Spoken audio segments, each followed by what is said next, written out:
Hey guys, how's it going? So we're now in the month of November, which is the month where you're not supposed to eat any nuts for some reason. I don't know why. It's this weird thing that the internet is keeps talking about. They keep telling everyone that they're not allowed to eat nuts. It's strange. But anyways, we are going to be reviewing another horror anime. Kinda. This one isn't necessarily a horror anime, but it has horror elements.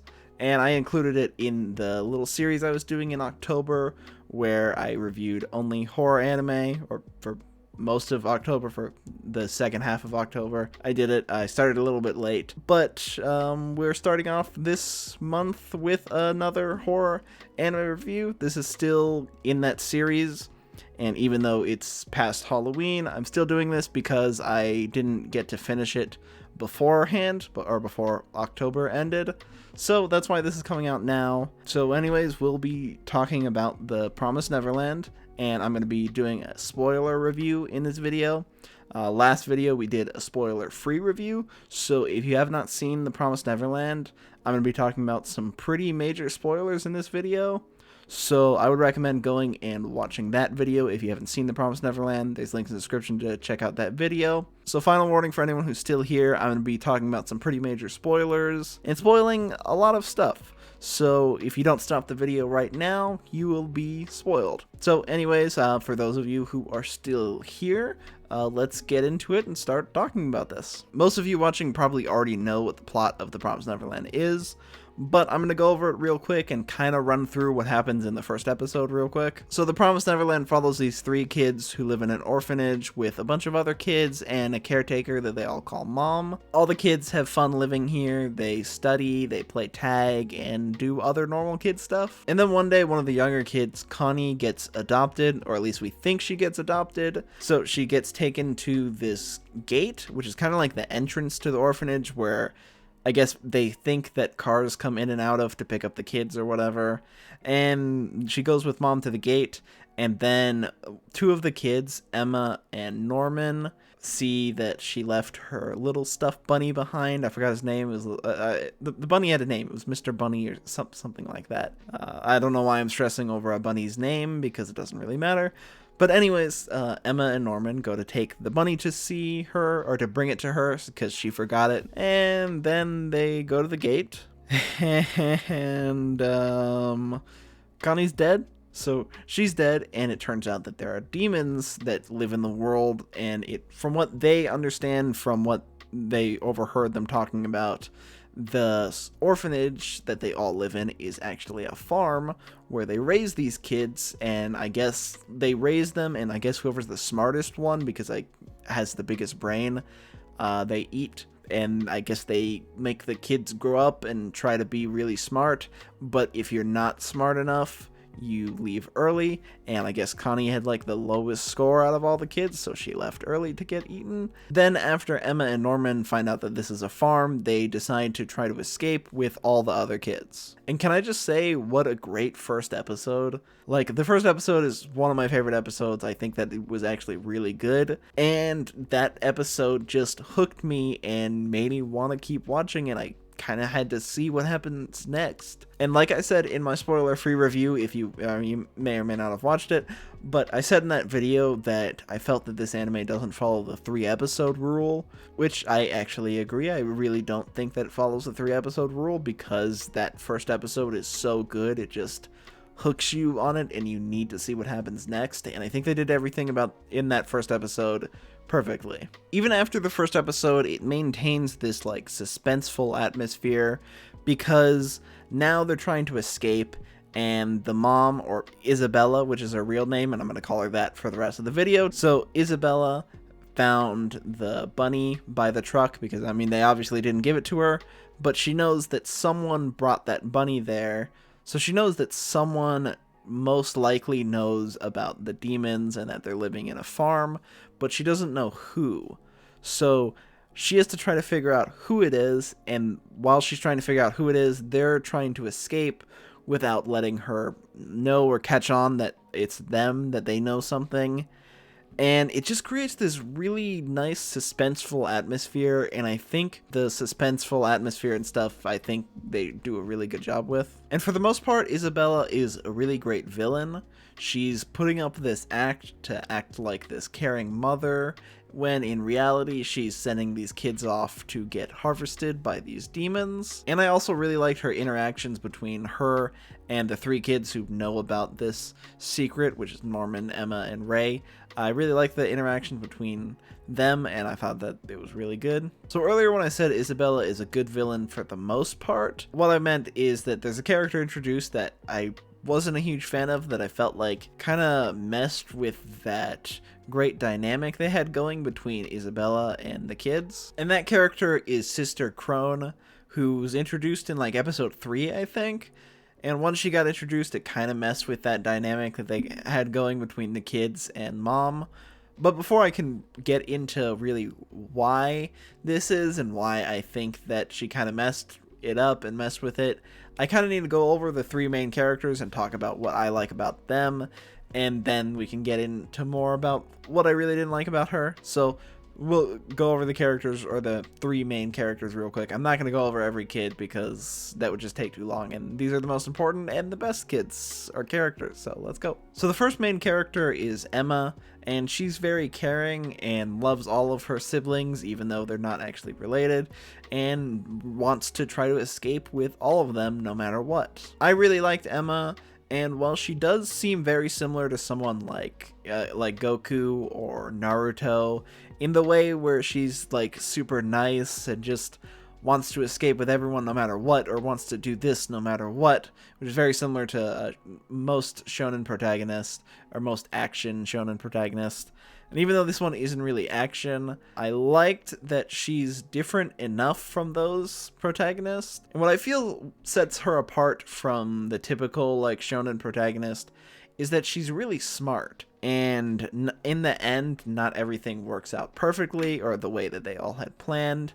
Where at the beginning of The Promised Neverland, she's saying she wants to escape with everyone no matter what, and you have Ray who's saying like that's not gonna happen, that's really stupid, there's no way we're escaping with all of them. And what I thought was gonna happen is that she was just gonna find a way to escape because she wanted to, or because she tried really hard, like you normally see in like a show like Naruto. But in the end, when they all do escape, it's revealed that she's not bringing everyone with her, and decides to go back for them later, because she's smart enough to understand that there's no way that all the like toddlers or whatever are gonna survive in winter, because that's when they end up escaping, with having to escape all these demons and who knows what it's like on the outside world.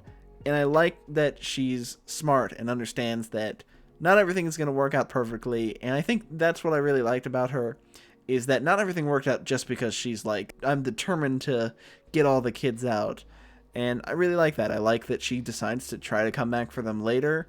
And I think that what I really like about her is that she's very different from a normal shonen protagonist. And I think that all around she's a really good character, and I just really liked her. Now the next main character I want to talk about is Norman. And he's just really smart, and out of all the kids in this orphanage, he's the smartest one. And it shows just how smart Norman is in the last episode, when it's revealed that he's had this plan for a while on how they can escape, and despite not even being there, he just leaves instructions for it, and they follow it and escape pretty much perfectly, or with not a lot of problems happening. And I just really like Norman. He's really smart and just awesome. Also, one thing I want to say real quick is that I don't think Norman's actually dead. So eventually it's his day to be shipped out or whatever, and instead of leaving, because they come up with this whole escape plan, and then he climbs the wall only to find out that they're surrounded by cliffs, so we couldn't really do anything about that. So he came back and wrote a plan apparently in that time, which is actually a really short amount of time now that I think about it. And then he gets taken, and the reason why I don't think he's dead is because the mom, or Isabella, opens these doors and tells him to wait. Then he looks surprised, like he makes this like, he's like, and looks kind of surprised, like, what's going on? So my theory is that he's not actually dead, because in my experience, or from all the anime that I've watched, they do not just kill a main character without showing it.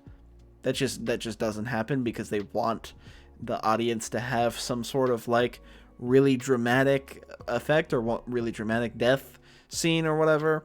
And they just don't normally, in most animes, they don't just kill off main characters like randomly and make it as like not a really big deal, except the Kame ga kill. Oh god, that show's fucking horrible. Sorry, that's completely off topic, but I don't think he's dead. They would have shown it, and maybe we'll see in the next season, but I don't know. So overall, Norman's a really good character. Just wanted to mention that thing real quick, that I don't think he's actually dead. Okay, so one more main character I want to talk about is Ray. I just realized I haven't mentioned Ray throughout the video much, or maybe I mentioned him once, but I think that he's probably my favorite character. And apparently the entire time, ever since he was a ever since he was a child, he knew that the orphanage was a farm and that there were demons and stuff like that, because apparently he has memories of when he was in the womb, which I thought was interesting. I've never heard of that. That might actually be a real thing. I've never heard of that before, though. I forgot the name of the thing that he said, where someone keeps their memories from when they were born or whatever. And I guess he kept all his memories and knew the whole time that the demons exist and all that stuff. And on top of all this, he ended up being the spy for Isabella, to spy on the kids to make sure no one tries to escape. And I really like that, and I liked that whole thing that Norman went through to find out that Ray was the spy. I like that whole thing, and eventually he ends up becoming a double spy or double agent, where he's spying on Mom for them. And I thought that was really cool. I thought that was really smart, and I liked that he's been wanting to escape the entire time. Well, despite in the first few episodes, he kind of seems like he might not be super trustworthy, since he's working with Isabella or whatever as a spy. Towards the end, it's like he's been working for years to try to escape, and this has been his plan for a really long time to escape. And I really liked him. I thought that he was a really great character. But there is one scene with Ray that just really annoys me. So the scene is in the last episode, or not the last episode, the second to last episode. Ray meets Emma in the kitchen, and he goes on to say like how he's gonna set himself on fire and set the orphanage on fire and or kill himself to prove a point to Mom or whatever. And he pours gasoline all over himself, lights the match, and then Emma catches it. So what bothers me about this scene is that what's revealed right afterwards is that Norman had this plan to escape, and Emma knew what the plan was, and apparently, according to Norman, he knew that Ray was going to light himself on fire. So instead of her just saying, hey, Norman has a plan for us to escape and is actually pretty good, she lets him pour gasoline on himself, light the match, and drop it and almost set himself on fire just so she can look cool catching the match. Like, what?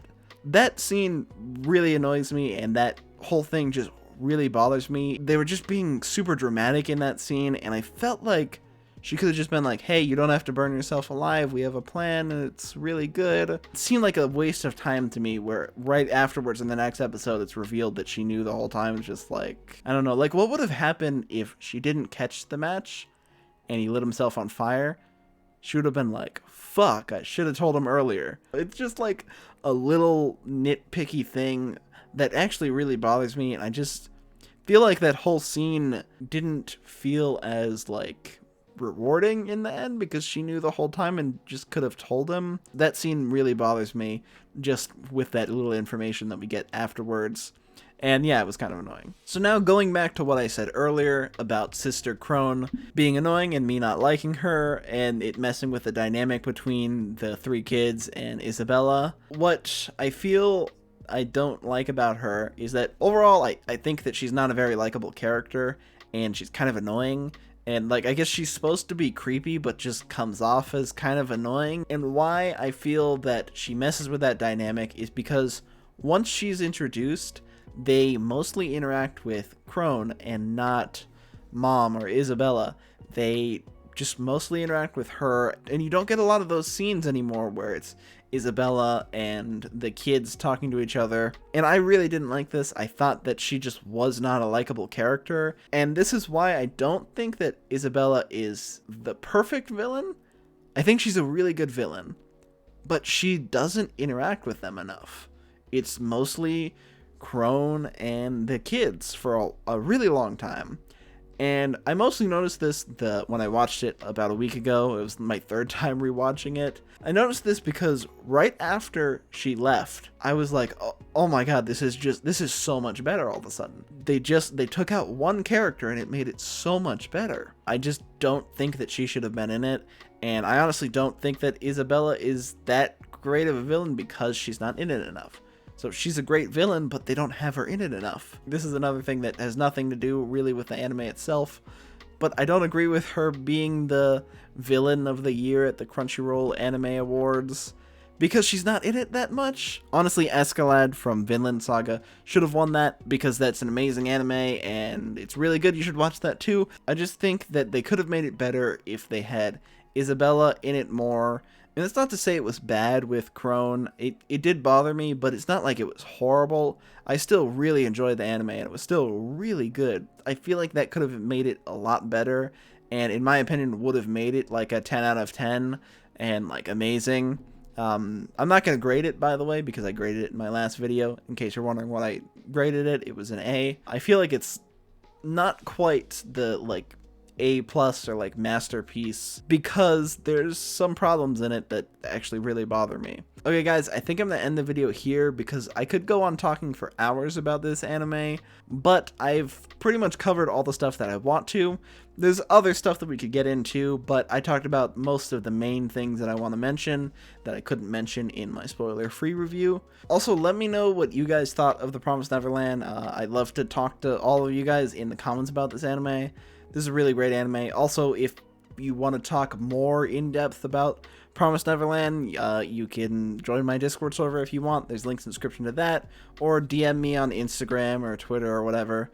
We can talk about it on there if you want to. And let me know if you guys are excited for Season 2. I definitely am. It's coming in like 2 months, I think. I think it's going to be awesome. Also, let me know if you want me to do more spoiler reviews for stuff. I thought that it was interesting that we did something different.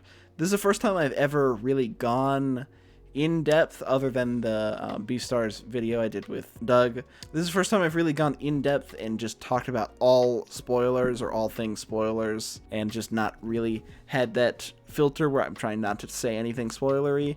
I thought it was a lot of fun. The video is probably going to be pretty long after this. I don't know. We'll see after I edit it. But let me know if you want to see more spoiler reviews. I think that would be a lot of fun to do. I'd love to do that. Just let me know what anime you want me to cover as like a spoiler review, and where I just really go in depth and just talk about a lot of stuff that I like about it. Okay, so I hope that you guys enjoyed the video, and if you did, make sure to like and subscribe. It helps support the channel, and I would really appreciate it. So anyways, I'll see you guys next time with not a horror anime review. The next one's going to be something different, so I'm looking forward to that, and I'll see you guys next time. Bye.